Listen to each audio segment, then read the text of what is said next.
Hey, welcome everybody. Live again. We are going live again. Waiting for some people to get on here. Figuring it all out as we go along. Yep, and we're gonna see if we can get Owl Van Engineering on here. And let's see. People actually showing up. Yeah. Joining on with us. Very cool. Yeah. Let's see.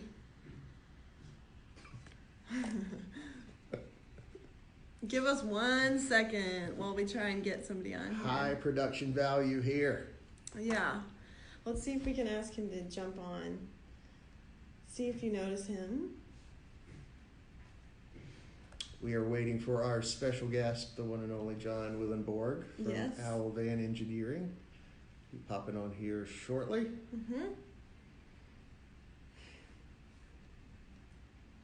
There he is. Yay! Here, let's see if we can get him.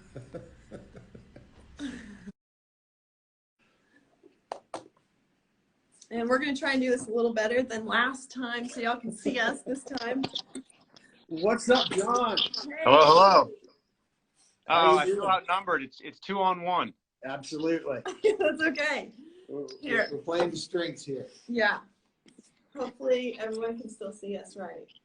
I'm trying to tilt my phone holder so that you can actually see me. So if it falls flat on its face, I apologize. Well, last week, I don't know if you popped on when we were doing it last week. You know, it's all trial and error, right? I think last week we were like halfway on, halfway off. So, Yeah. Our faces No. are off. My previous business was making lenses for iPhones. So maybe I should Okay. send you guys some old stock and we'll get this thing sorted. Yeah. We're already learning new things about you. This is like starting out with the punch. Yeah. Yeah.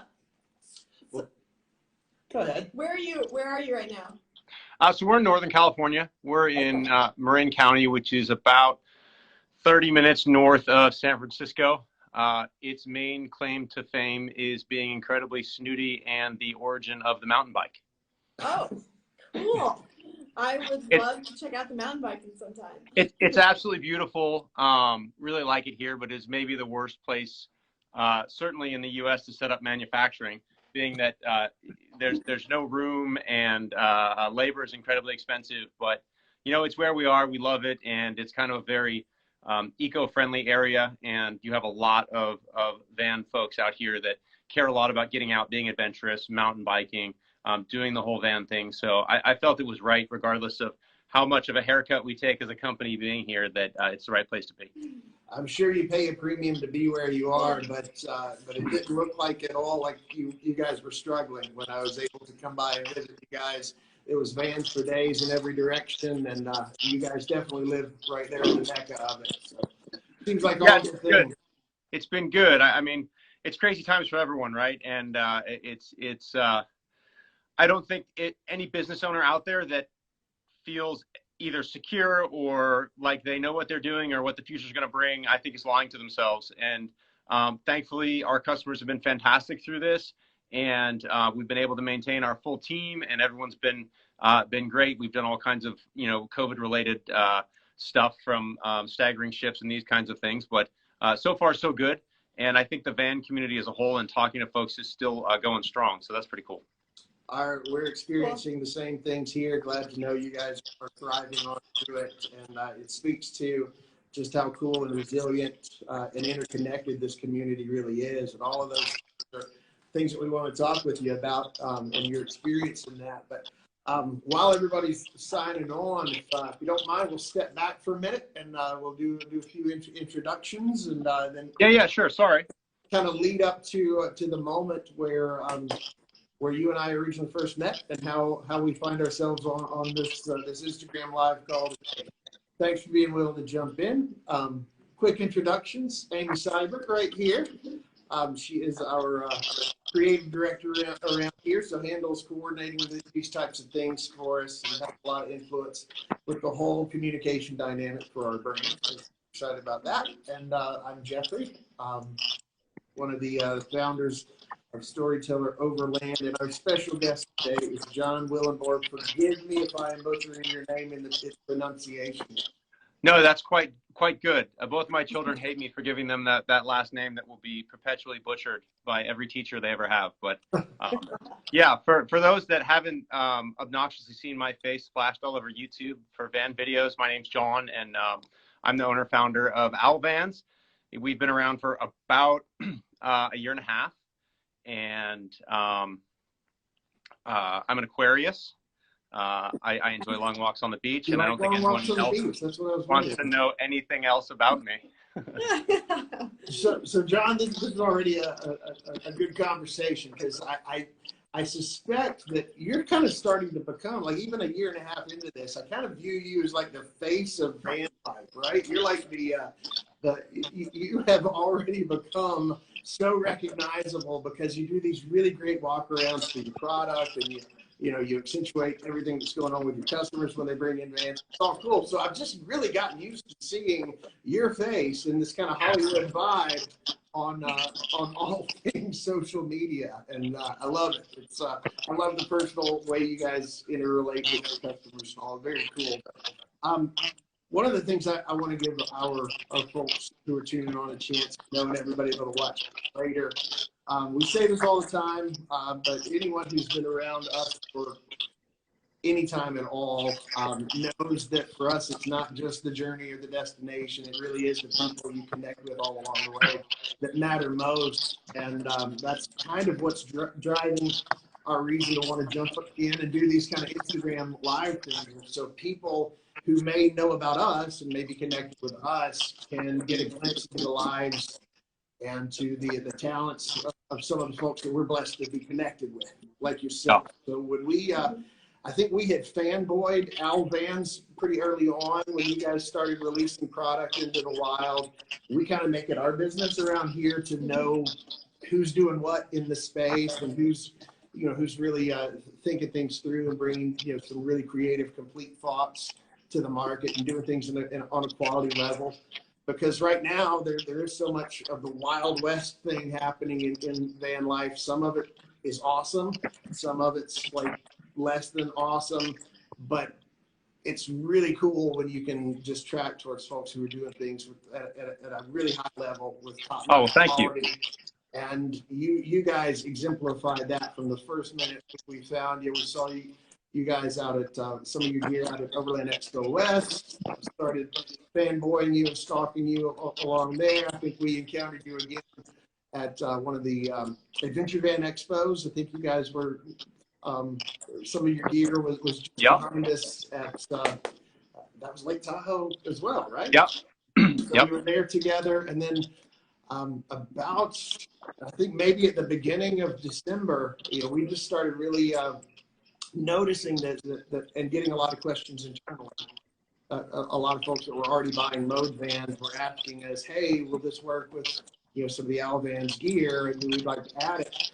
Well, we knew already that we wanted to bring in some of your stuff and test it. So we made a call, and you were super kind to take that call and respond to our timeline, which was pretty crazy at the time. You guys were just finishing up your first article designs for the 2019 van. We told you our timeline for what we were trying to do with what has now become known as the Beast Mode. And I think, correct me if I'm wrong, you guys were gracious enough to give us your first article 2019 Sherpa rack just in time to get on that build.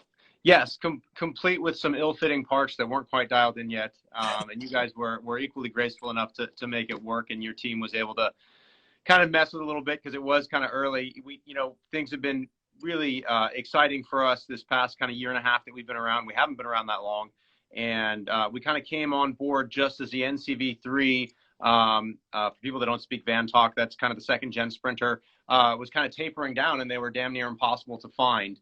Right. And then the VS30, the 2019 came out, and we didn't have stuff for that yet. And I think one of the complexities of doing what we do is that you're dealing with a six-figure vehicle, realistically, and so kind of hack jobs and stuff that's going to break. And these are not people that are driving this for the most part to the shopping mall. These are actually people that are using their vehicles. That's right. So the long-term testing, the engineering of it, and that whole cycle really had to get compressed. And I think that we are, I don't want to denigrate any competitors, but we take a very scientific approach to what we do. We have real mechanical engineers behind what we do, and we load test things, we stress test things, we worry about material tolerances, we have our parts laser cut. So none of this stuff happens fast, and none of this stuff happens inexpensively. And so the two things that we get a lot, well, I should say three things. One, customers have been so gracious about the quality that we've been able to put out, which I'm super proud of and the team is proud of. But there's a flip side of it, which is, this stuff does take a little bit of time to get right. And so, I mean, we just literally released our B2 carrier, which is a new carrier for the VS30, the 2019 van. And we are almost half a year into when those vans have been out. But that's because it was a complete redesign, and to get it right, that's what we had to do. Well, that's exactly what you're saying there is, again, one of the reasons there was such a common language spoken between the way you guys approach the business and what we're about or Overland. Very methodical, very systematic, very tested, tried and true. You don't want it to just look cool. You want it to know that it's tested to stand the test of time, for folks that aren't just using this for some kind of show pony social plumage, that is actually going to get tested in the wild. It's going to be put through the rigors. And I'm not sure if you saw it. It's a video that I thoroughly enjoyed, maybe because I have a bit of the MTV Jackass in my youth, watching those growing up. But we had a van in here that was completely built out. We weighed the back end. It was 4,200 some odd pounds, just over 4,000 pounds. And so for fun, we made sure OSHA wasn't watching, and we jacked the back of the van up using just one of the tubes of our bike carrier. So it was, 4,000 plus pounds. It was kind of a demonstration of not only how strong a good weld can be in aluminum, but also how robust and stout the hinges are, because I think that's one of the common questions are like, oh, wow, like, is this okay to do? And at this point, we always said yes, and we always tested things. But at this point, we've got millions of miles on these carriers, millions of miles on hinge mount systems. And I think by demonstrating that a bike carrier that we tell people to put about 100 pounds on, 100 to 120, actually took, over 4,000 pounds. So who knows how high it could go. I don't want to destroy a van to figure it out. But that was kind of some fun that we had. But hopefully it put some minds to rest that these things are incredibly strong. Yeah, and I know that's kind of listed, with the asterisk, don't try this at home. That kind of thing. But again, that kind of scientific, methodical approach where you care about those kinds of details is one of the reasons that it just makes so much sense for us to gravitate in your direction. Because it's not just the science that you guys excel at, it's the art side as well. I mean, because it's really cool that all of this stands up to the rigors, and it's that robust and that durable and that load rated and tested. Mm-hmm. But you guys have a very unique design language and style that separates you just right off the bat, which is, again, just that eye candy notion of it, the artistic side, the style side. Speak to that a little bit for us, because I know that doesn't happen by accident either. Well, I mean, I think that we're all a product of, and I feel like I'm being a little esoteric here, but I think we're all a product of our backgrounds. And I've always had a passion for metalwork. And I learned from my uncle growing up. When I was a kid, I would do things for fun. I took auto shop classes in college in the summer with the folks who were going through and becoming ASE certified mechanics. I did that in the summer for fun. When I was in high school, I would spend the summers with my uncle down in Southern California, who was, he was a Navy SEAL turned deep sea oil rig welder, which talk about, doing risky things. So he would go down, I don't know if it's thousands, it sounds impressive, but certainly hundreds and hundreds of feet. He would weld oil rigs to the bottom of the sea, and then they would keep them decompressed, not decompressed, they would keep them pressurized for up to a month at a time. So they would weld, go up, get put in a tube, and go back down. So he taught me how to weld, and so obviously I had a very good teacher. I'm not the world's best welder, but I had a very good teacher there. And so that was really fun as a kid, and I've always kind of fabricated and created things as a hobby on the side. And then, as I mentioned briefly, my previous business worked really closely with Apple and creating products for the Apple Store. And when you do those kinds of things, anyone that's ever, looked at an iPhone or anything in Apple, design and function are commingled. So you cannot have something that functions beautifully but looks like garbage. And so everything we did, every material we used, every anodizing we used, every process we used, went through the rigors of the Apple design team and Apple's engineers, because nothing enters the Apple store if it doesn't fit with Apple's quality standards. And so that kind of, I think, gave us a real insight into form and function. And so when we started doing our stuff, it was not only first and foremost critical that it worked really well, but we wanted to see if we could make stuff not look kind of backyard pickup trucky. And I think that there's a lot of stuff out there that, my hat's off to people doing things independently and wanting to kind of create something. But I think just taking a bunch of plate steel and booger welding it together and then slapping it on a vehicle is fine if it's like, an 84 Dodge, but when you have $100,000+ Mercedes, it's just not going to cut it. Right. Yeah. And again, I think that speaks to the fact that they're just the unique way that things are happening right now in the van life and the overland space.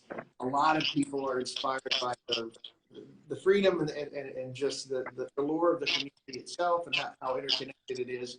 And it's inspiring a lot of people to want to do a lot of really cool things. It's sparking a lot of creativity, and a lot of these kind of shade tree guys are out there and women are out there dreaming these things up and creating them in real time, but not necessarily using any kind of automotive anchoring or sophistication to it. It would be cool if this exists, but they're not measuring against that the weight impact that's going to have on the vehicle and all those downline things. And when we were having that kind of conversation with you guys were just sensitive to that to the core, not just the form and the function, but all the downline implications of the use case and all of those things. So again, we kind of take that same Apple approach that you were mentioning earlier. We're not going to advocate anything to our community or to our customers or to any of the Mode Life people out there unless we have personal connections to that product and can personally vet it and know that it works within the confines and the strictures of our system. And you can't. You have too big a business for that. When you're a Joe Van builder and you're building 1 or 2 vans a year out of your garage, and I don't mean that to denigrate anyone. My hat's off to you. That's how we all get started. But if you make 3 vans a year and screw something up, then you fix 1, maybe 2, at max 3 vans. When you make hundreds of vans a year like you do, a mistake becomes a massive, massive issue. And so you just don't have the luxury of throwing stuff at a wall. And, thankfully, because of the support of our customers, we've grown to a point where we're in a similar situation. So what design time took weeks previously, because if we screwed something up, it was, 10s, 20s, or 30s of vans, as opposed to now, if we screw something up, it's a much bigger issue. And so, we've got to take that extra time to make sure it's right, because otherwise, not only do you have frustrated customers, but financially, it can be very stressful to your business.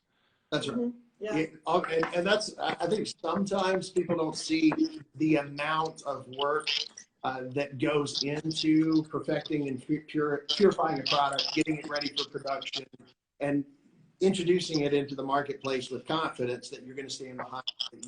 It's going to, your customers are going to enjoy it. It's going to be benefit to them, and not just initially, but over the long term. So again, just speaks to the reason that we tracked after you guys. And thankfully, the more we've gotten to know you, the more we've seen that exemplified. Every conversation we've had has only just reinforced that level of confidence we have with your approach to the community, your approach to the van, and your approach to the business. So we're grateful for that. And we've seen, as soon as we put your stuff on the back of our van, and it was first article stuff. You sent it to us just under the cloak of darkness. It got here just in time. And, it went onto our van right before it had to roll out to a. Can we talk about how hilarious that was? Because you guys were trying to get everything done for an RV show, and that's right. All I heard. And then, so we're like rushing to get stuff packed up and shipped out and powder coated and all this stuff out to you guys and on the other side of the country. And then I don't remember who I was speaking with, but like, yeah, we got everything built up. We're ready to leave for the Pleasanton, RV show. And I was like, Pleasanton? That's like an hour from us. That's right. And so it's just so funny that we scrambled so much. Like, you guys left late because our stuff had to get there. You could have left 3 days ago, and we could have just installed it all right here. Pleasanton is like a stone's throw away. Why you got to bring up old stuff, John? Like, why you got to do that? But no, under that scenario, it was an issue where you guys were gracious to get it to work through the night, to get it to us on time, so we could test it here, so we could put it on here. But yeah, hindsight being what it is. No big deal. It was just funny. I enjoyed it. It made for a good laugh. So. But also that same RV show that we went to and kind of unveiled what at the time was kind of a concept article for the Beast Mode, actually did put us right in your backyard and gave me a chance to come visit you guys in your own backyard, at your facility, to kind of see and meet some of your team and see how you do what you do. And again, I'm just being honest. We were even more impressed with seeing how conscientious you guys are over the day-to-day details of your business. You were really cool to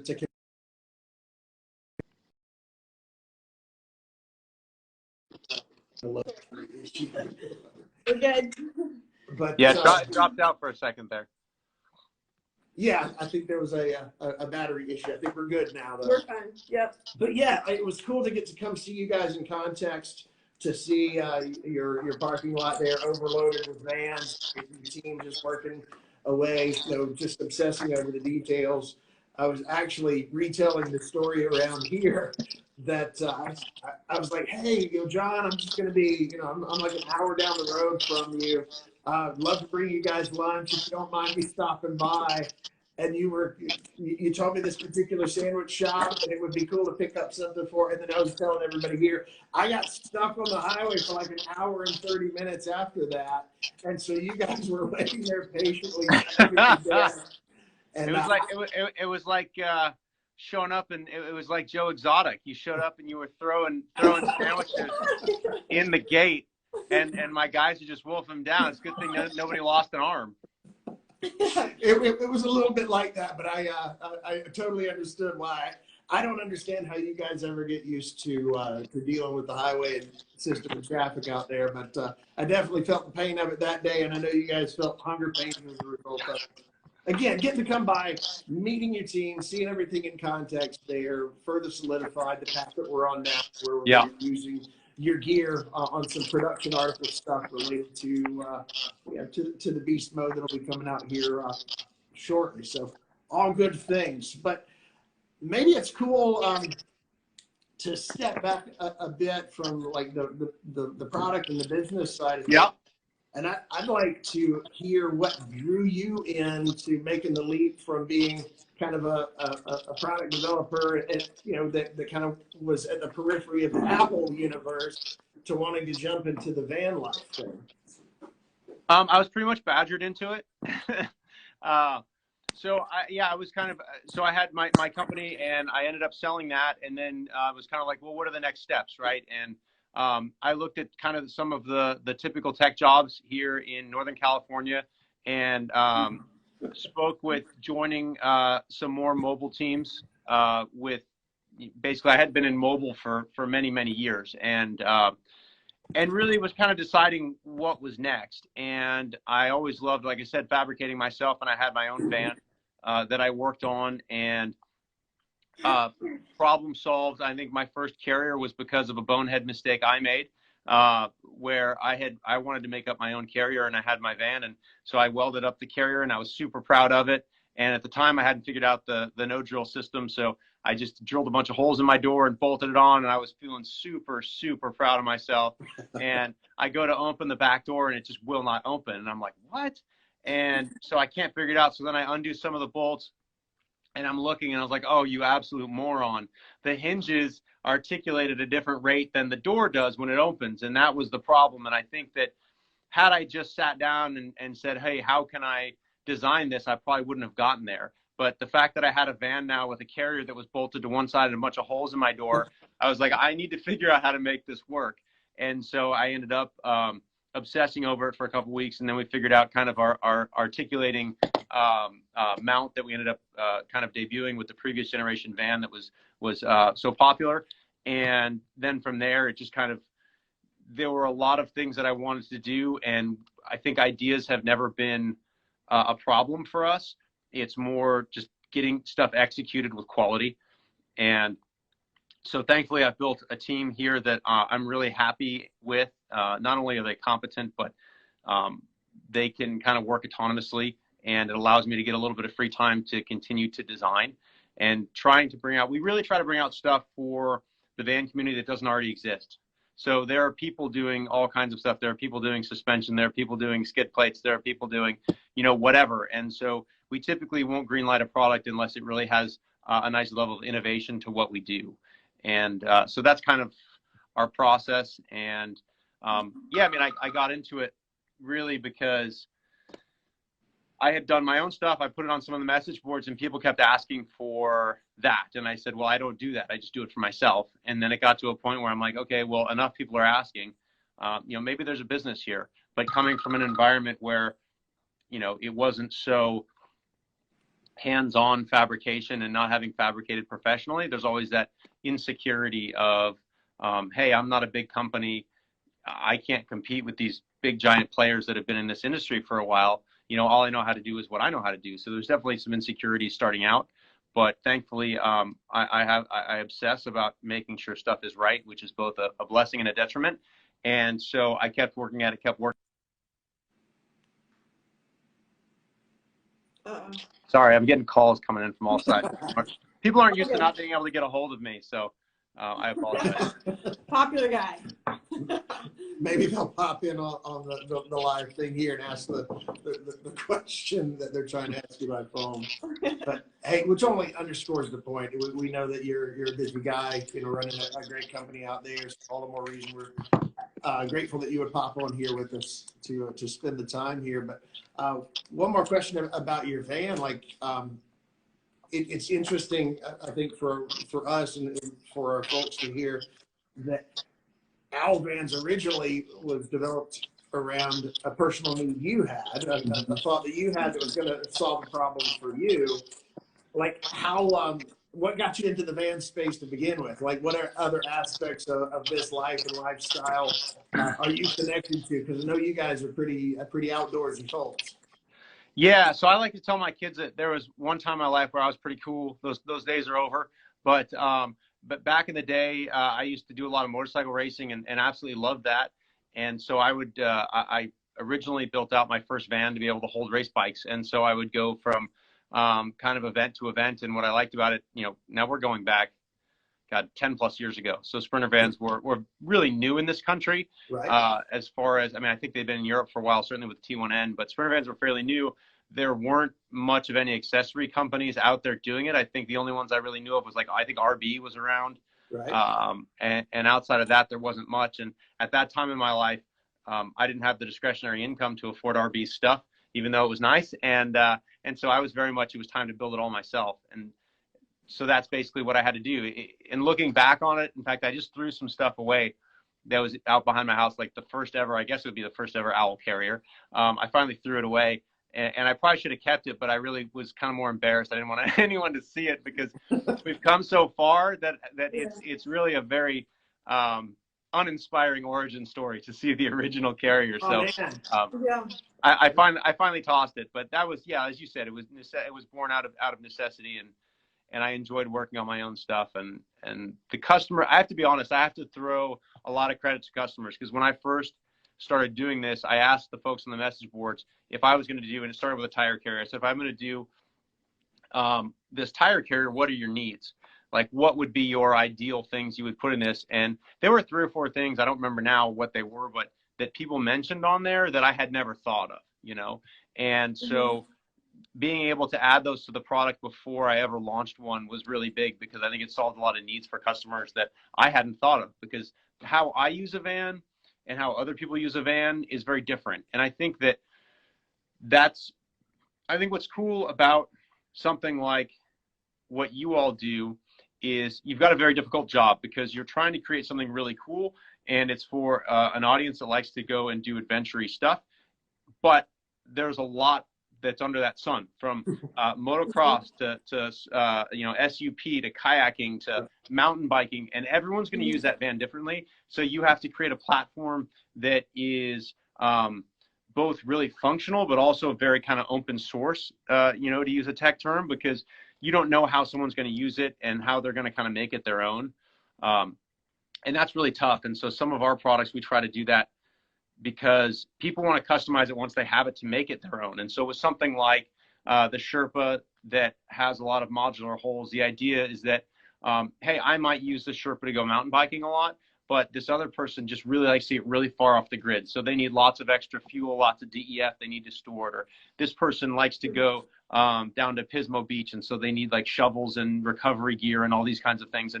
And so the idea behind that was that here you have this platform, which is vans, and we're all kind of brought together with this love of being outdoors and also building something cool, which is a van, but being able to tinker on it ourselves and make it our own. And I'm sure that's a line that you guys have, I don't want to say difficulty, but have to be cognizant of as you build things. And yeah. Yeah.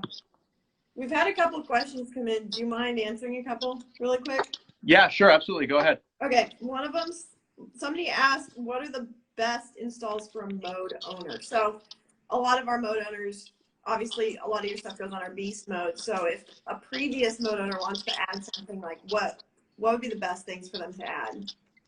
Yeah, I mean, I think it really depends on what your needs are. And I know that's kind of a stupid cop-out answer, but you know, I think that if you just want an opportunity to configure it and add various things that you'll need throughout your journey, I think that the Sherpa is a really good product because it allows you to have some storage. If you're in a 144, then the funny thing is a lot of times people will see some of the stuff we put on Facebook and they're not familiar with van life or vans in general, and they'll be like the crying, laughing face, like you have a giant van and you need a box on the back to store things. Right. And conceptually that is hilarious, but when you actually look inside of a completely built out van, there isn't a ton of storage room, and there also isn't a ton of storage room for the gross crap that we have. You know, if you go mountain biking and it's muddy and you're covered in mud and you get back to your van, you don't have a mud room, you know. You're going into your bedroom, and nobody gets in their bedroom muddy from a bike ride. So having a place where you can put having a box you can put your muddy stuff, or keep recovery gear and tools, or being able to keep your bikes up high on one of our bike carriers so they're not inside the garage area of the van. So, I mean, it's really getting people to be able to use that living space for living, because there isn't a lot of living space in a van. Got it. And the Sherpa is that wall, just for the... Yeah, sorry, I'm so in my own world. So the Sherpa, the design behind it is it's a modular plate, and I give it way too much credit because I like to think of it kind of like the App Store, which is probably a terrible analogy, but it's really... You use the same analogy, I get it. It's something on which other people can build whatever they want, and people have, which is so cool. I mean, nothing makes me happier than seeing a customer post on one of these forums where they found footsteps on Amazon that match the hole spacing, and they put their Park Tools bike stand, and they bolt it up so they can work on their bikes in addition to storing their bikes. And it's so cool, and our customers are so creative. And the idea was to be able to give them a platform without having to drill 100 holes in their door, because nobody likes to drill holes in a van. So the Sherpa has got all these mounting plates and slots, and it goes very easily on the back of the van. The install is for people that are doing it themselves, it's, I don't know, 30 to 40 minutes with standard tools. And in the van world, that's pretty easy. Yeah. Another person asked, what is the weight limit on the Owl vertical bike rack? Can it hold an e-bike? So for e-bikes, we typically recommend something like our B2, which is super stout. If you've got an NCV3, we will probably be bringing out, it's a second gen sprinter. We will be bringing out a version of that for that year van. But then we also, we do a lot of business with OneUp, and OneUp is the company that makes, not only, a lot of people have seen them for hitch mounted bike carriers, but they make an aluminum tray that we mount to our carriers. A lot of companies in the industry use them because their stuff is super high quality, and all the parts that we carry, and I'm not doing some cheesy commercial, but we can carry, if we don't make it and we carry it on our website, we carry it on our website because the company makes quality stuff. And so we work closely with OneUp, and we're starting to develop our own OneUp bike carrier for the Sherpa. currently we made a kind of hybrid evolution of their horizontal bike carrier, and we modified it to work vertically on the Sherpa because it's actually a really cool way to carry bikes, super easy to load and unload. Okay. We're doing a brand new version that, should be final here soon. And it's going to allow you to carry a bike vertically. It's going to allow you to carry e-bikes vertically. It's super, super strong. And it's also going to allow you to carry gear below the bike carrier. So on a Sherpa, you could have your bikes, you could have 2 bikes mounted up top, and then below it, you can still put fuel and a box and all these other things that you want to carry, which right now with the vertical trays is not really possible. Oh, cool. Awesome. Sweet. And then this one's, I'm actually kind of interested in this question. They said, how important in overlanding is it to mount the tire on the rear door versus underneath? So this is a question we get a lot. And Yeah. I think a number of people feel like it's purely aesthetics, Yeah. which it's not. There's an aspect of that. Don't get me wrong. Nobody wants their van to look stupid. So obviously aesthetics matter. But the whole reason for getting the tire out from underneath, there are a few of them. First and foremost, you have to keep in mind that Sprinter vans were developed by Mercedes in Europe very much as a commercial vehicle. When Mercedes developed this vehicle, it was not, it was intended to, deliver, fresh brie to some baguettery. And it wasn't meant to go off-roading. And so they put a tiny little skinny donut tire for a commercial van up under the van because that works for that. Mm-hmm. Now, when you get into a big knobby off-road tire and you actually take the vehicle off-road, there are a couple of issues there. One, fitting it. Yes, while you may be able to shoehorn a larger off-road tire under your van and even buy brackets to make it fit, the problem you've got is very often when we get a flat tire, it's not at home in our garage with jack stands and a lift. Exactly. And you typically get a flat in an area where you absolutely don't want a flat that's in the dirt, in the sand, in the snow, where you're stressing the tire. And so if you think about it conceptually, if you've got a rear tire that goes flat, which means the back of the van is now low, you've got a tire that you had to stuff in there very difficultly in the first place, then you have a tray that lowers like a drawbridge under the van. So what happens? Well, you have a lot of trouble getting that tire out from underneath the van when you need it. And you'll never catch me jacking up the back of a van on uneven ground and then trying to jimmy a tire out from under it. It's not going to happen.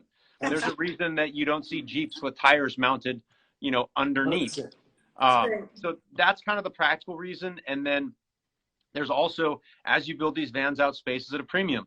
And so a lot of times people want to put things down there, whether it's water tanks, fuel tanks, all kinds of different accessories. I know that there are some companies that even just make storage tanks that go there, like storage trunks, excuse me. And so you can take very easily 2 birds, 1 stone, like with a ladder tire carrier or something, where you could get a ladder and you can also pull the tire out from underneath, and then you have space to do all kinds of other stuff.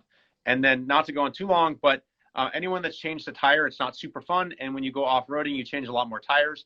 And having a tire at waist height that you can unbolt in seconds is way, way more fun than trying to remove inner plastic panels, find the right socket to drop the rear gate, etc.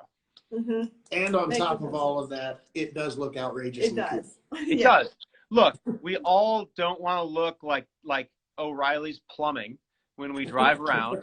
And nothing against O'Reilly's Plumbing. I'm sure you do a great job with your clogged sinks. But when I spend this much money and this much work on my van, I want it to look super tough, way tougher than I am.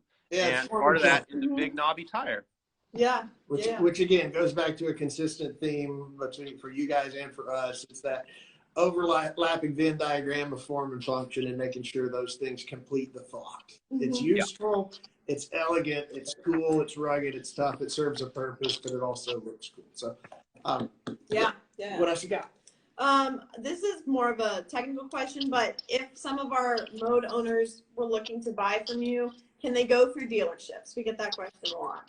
Can you buy your gear? You can. I mean, it would typically depend on the dealership, and RV dealers, and forgive me for not knowing. I know you guys sell through dealers throughout the nation. I don't know what the breakdown of your dealerships, if they're all 100% RV dealers or if you have specific storyteller dealers, etc.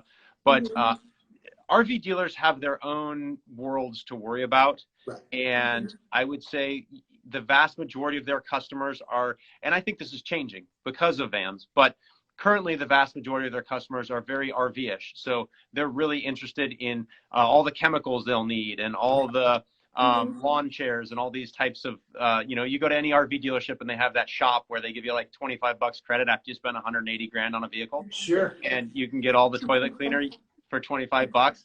And anyway, so that's kind of, I think, what they're used to in their accessory world. So we do have some kind of forward-leaning, forward-thinking dealerships that do sell our stuff. But if you're looking to retrofit, if you have a storyteller and you want to put stuff on it, then you're probably better off reaching out. If you want someone to locally, you can reach out to us and we can put you in touch with one of our dealers in your area. Or better yet, talk to your dealership that you bought your storyteller from and said, hey, I want this. You might have other customers that want this. You guys should give these guys a call, because we do have RV dealers that do carry our products, but I would not say it's the lion's share of our dealers. Which, that last scenario is increasingly becoming the case. We're blessed to get to work with folks that are very savvy in what's happening in van life and see the rise in volume of the Class B RV space, which is what we are most analogous to in the RV world.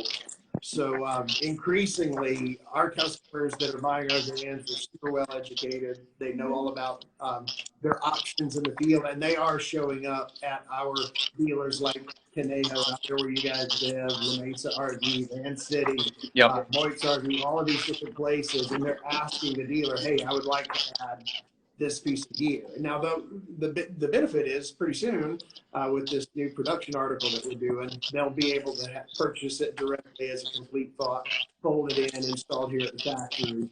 But some of the folks that are out there in the wild already, we get asked all the time, what's the best way to add this to our van? Yeah.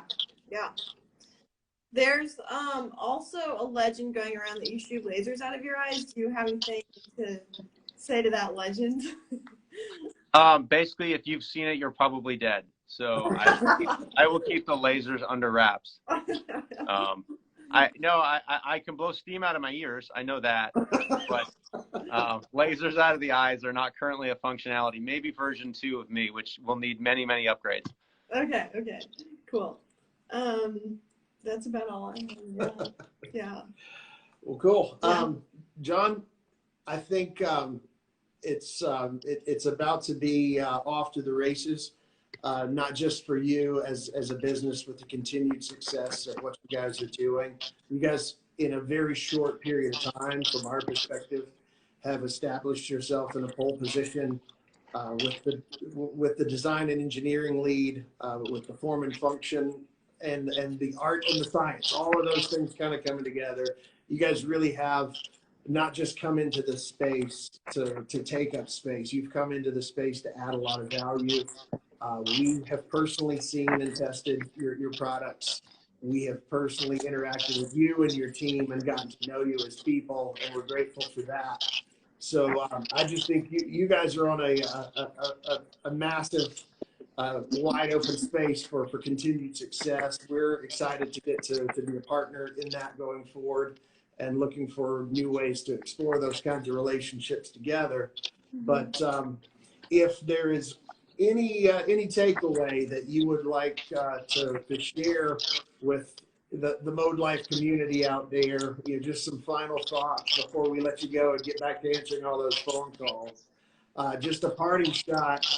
It can be philosophical or oh God, just be just give us the John Willenborg. Wow. I mean, if you want to get really philosophical here, here's my take on it. I think that we've all been on Facebook and read some BuzzFeed article about how you should spend your money on experience, not things. Right.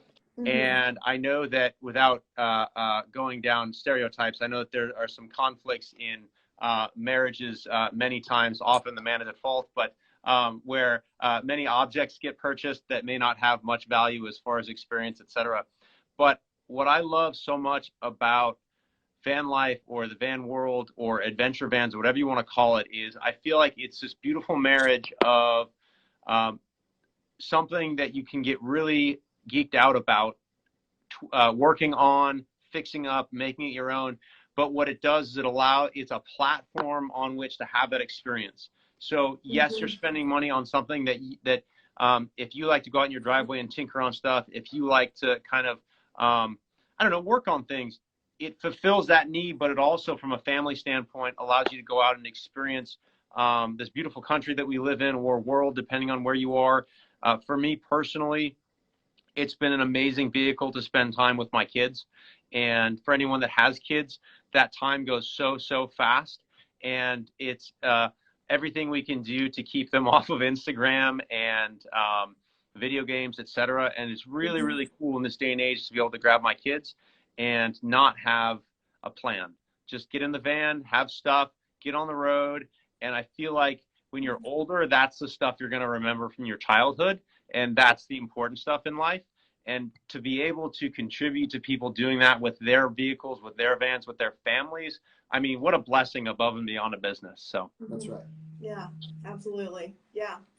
Well, thanks for taking time out of your busy day to join us. It's been a pleasure, and hopefully we'll get to meet in person. I know you've already met him, but we'd love to get out there again sometime. Hopefully yeah, maybe we'll get out there and throw sandwiches towards you guys. Yeah, that'd be amazing. Awesome. Well, John, it means a lot that you made time to do this. We'll all be in touch soon. Like Amy said, Cool. hopefully see each other out in the wild here very soon. Yep. Sorry. I think Awesome. Thanks, everybody. Hey, we're looking forward to working with you guys, and can't wait to see what you guys come up with, because it always looks badass. So thanks for having us, and yeah, we'll talk soon. Cool. Sounds Thanks, good. John.